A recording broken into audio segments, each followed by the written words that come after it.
Hello students, dictation 5 second बाद शुरू होगा।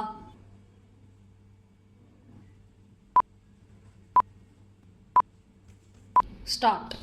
सवालों और संशय के बीच इजराइल ईरान के बीच छिड़े भीषण युद्ध पर विराम लग गया। इस युद्ध में अमेरिका ने कूदकर और ईरान के परमाणु ठिकानों को निशाना बनाकर पश्चिम एशिया के साथ विश्व शांति एवं स्थिरता के लिए खतरा पैदा कर दिया था। फिलहाल यह खतरा टलता दिख रहा है, लेकिन अभी यह कहना कठिन है कि इजराइल ईरान के बीच की दशकों पुरानी दुश्मनी खत्म हो जाएगी और ऊर्जा के स्रोत वाले पश्चिम एशिया में शांति भी आ जाएगी, जैसा कि अमेरिकी राष्ट्रपति ट्रंप कह रहे हैं। उनकी किसी बात पर भरोसा करना ठीक नहीं। वह अपनी ही बात और अपनी ही नीति से पलट जाते हैं।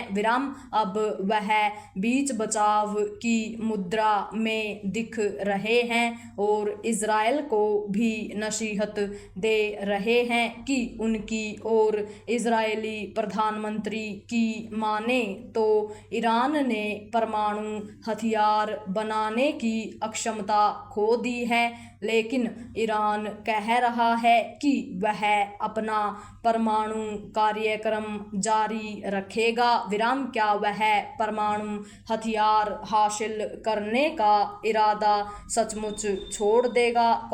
क्या उसके बचे खुचे विज्ञानी यह विस्मृत कर सकते हैं कि परमाणु हथियार बनाते कैसे हैं? क्या अमेरिका से सदा सशंकित रूस और चीन भी यह चाहेंगे कि ईरान परमाणु हथियार बनाने का इरादा छोड़ दे?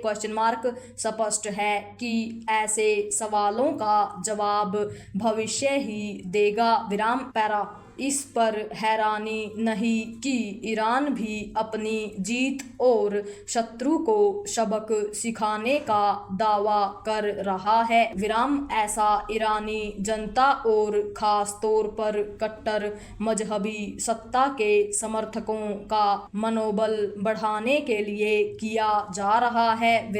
दिख यही रहा है कि जिस तरह भारत के ऑपरेशन सिंदूर से पाकिस्तान पस्त हो गया था, वैसे ही बल्कि उससे ज़्यादा इजराइल और अमेरिकी सेनाओं के सामने ईरान भी पस्त हो गया।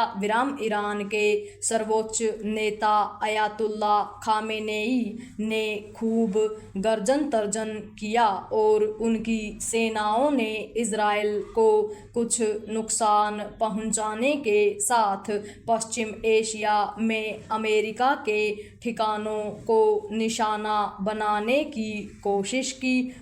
इसी क्रम में कतर, इराक आदि में अमेरिकी अड्डों को निशाना भी बनाया गया, लेकिन ये कुल मिलाकर निष्प्रभावी हमले थे। ईरान ने ये हमले कर एक तरह से अपनी खीज मिटाई। वास्तव में उसे इन हमलों के बहाने संघर्ष विराम की ट्रंप की पेशकश स्वीकारने का जरिया मिल गया। ऐसा कोई जरिया उसके लिए जरूरी भी था, क्योंकि कोई देश यह नहीं कहता कि वह असहाय हो गया। इसका एक उदाहरण पाकिस्तान है, जिसने भारत से हमेशा पिटने के बाद भी अपनी जीत का दावा किया।